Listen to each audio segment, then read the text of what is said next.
होली आने वाली थी। लोग होली की तैयारी जोर शोर से कर रहे थे।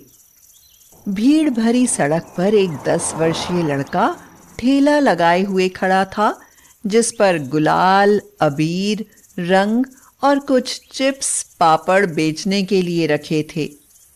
वह आवाज लगा रहा था, चिप्स चाहिए, पापड़ चाहिए, गुलाल ले लो। लेकिन उसकी ज्यादा बिक्री नहीं हो रही थी क्योंकि वह एक छोटा बच्चा था। एक दो लोग जो खरीदने के लिए आ भी रहे थे, तो उसके पास खड़े हुए ठेले वाले उन ग्राहकों को अपनी ओर खींच लेते थे।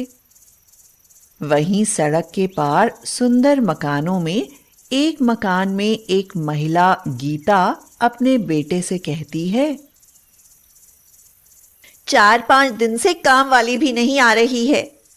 क्या पता वह कहीं गई हो। पता नहीं कहाँ मर गई है।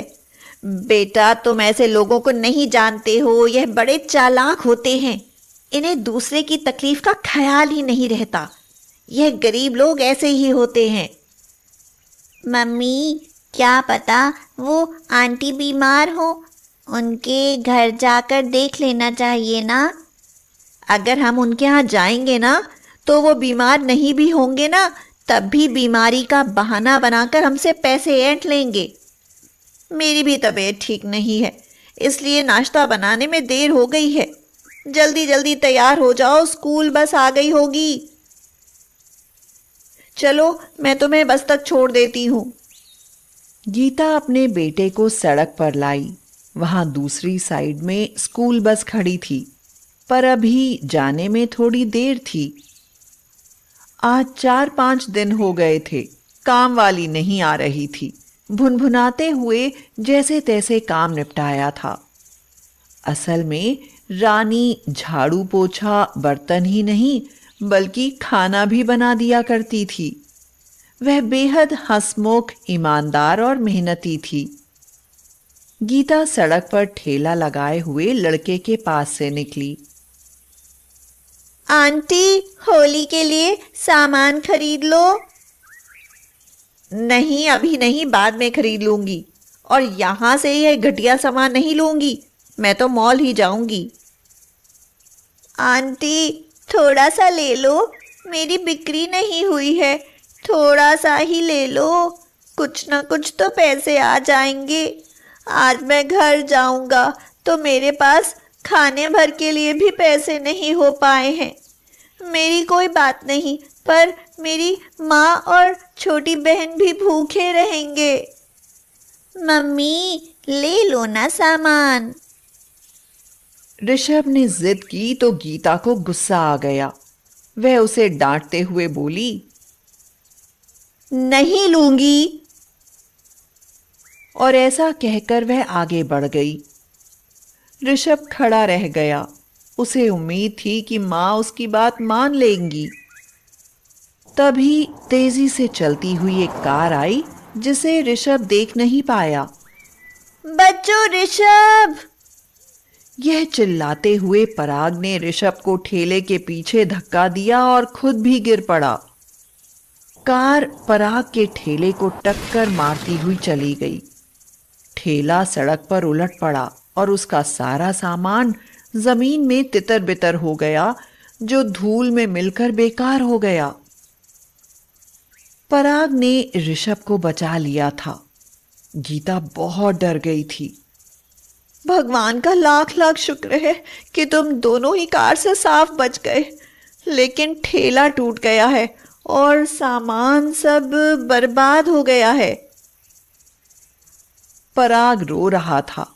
उसके पैर में हल्की सी चोट भी लगी थी। गीता बहुत पछता रही थी कि उसने उस लड़के के साथ गलत व्यवहार किया था। वह इतना गिड़गिड़ा रहा था, तब भी उसने सामान नहीं लिया उससे। रो मत, मैं तुम्हारा सामान और ठेले का नुकसान पूरा कर दूंगी। समझ लो, यह सारा सामान मैंने खरीद लिया। तुम तो बहुत अच्छे लड़के हो ना। तुमने आज मेरे बेटे की जान बचा ली। मैं तुम्हारा एहसान कभी भी नहीं भूल सकती बेटा। चलो मैं तुम्हारे साथ तुम्हारे घर चलती हूँ। गीता और ऋषभ पराग के साथ उसके घर चल पड़े। पराग ने अपना टूटा फूटा ठेला उठाया और उसे धकेलते हुए ले चला। जब पराग अपने घर के सामने पहुंच गया तो उसने दरवाजा खटखटाया।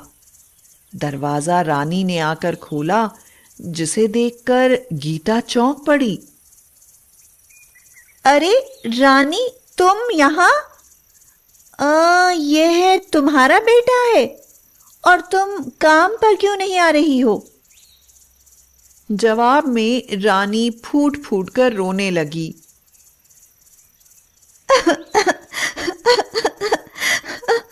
मेरा पति और बेटा बहुत बीमार है, तभी तो मुझे काम करने की जरूरत पड़ी थी। मैं तो काम करने चली जाती थी और बेटी उसकी देखभाल करती थी। 5 साल की बेटी 3 साल के बेटे की क्या देखभाल कर पाती।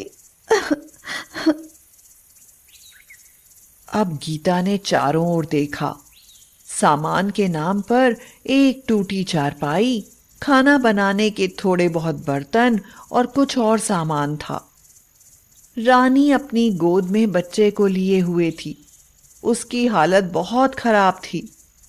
देखने से ही लग रहा था कि चूल्हा पता नहीं कब से नहीं जला है। उसका पति गिरधर डॉक्टर से दवा लेने गया था।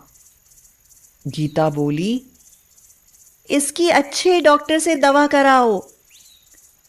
अच्छे डॉक्टर से दवा मैं कैसे करा सकती हूँ दीदी?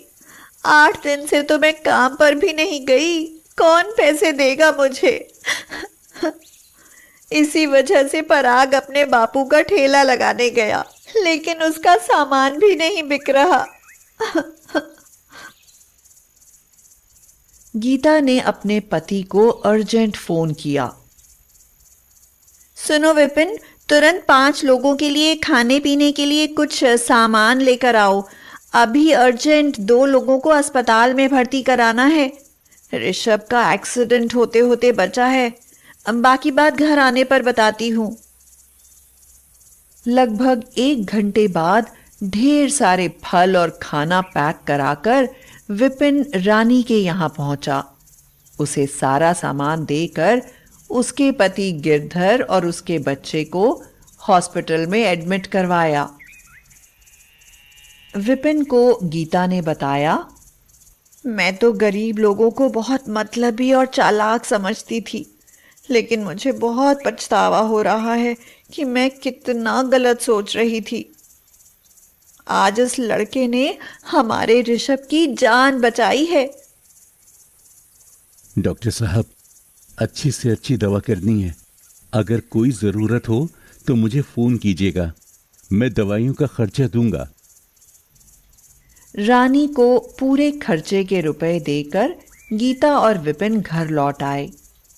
थोड़े ही दिनों में रानी का पति गिरधर और बेटा अस्पताल से बिल्कुल स्वस्थ होकर वापस घर आ गए।